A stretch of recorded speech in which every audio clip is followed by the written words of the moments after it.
বা কি বলে?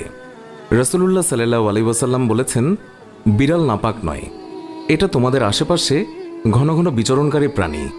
আবু দাউদ ৭৫, তিরমিজি ৯২।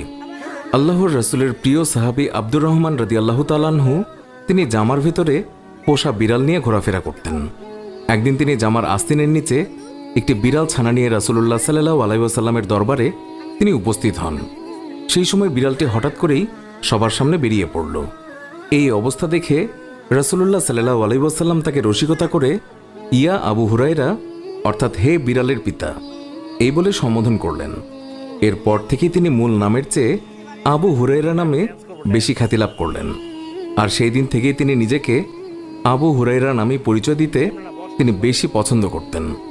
আল্লাহর রাসূল সাল্লাল্লাহু আলাইহি ওয়াসাল্লাম তিনি যখন ওযু করতেন তখন নিজের ওযুর পাত্র থেকে বিড়ালকে পানি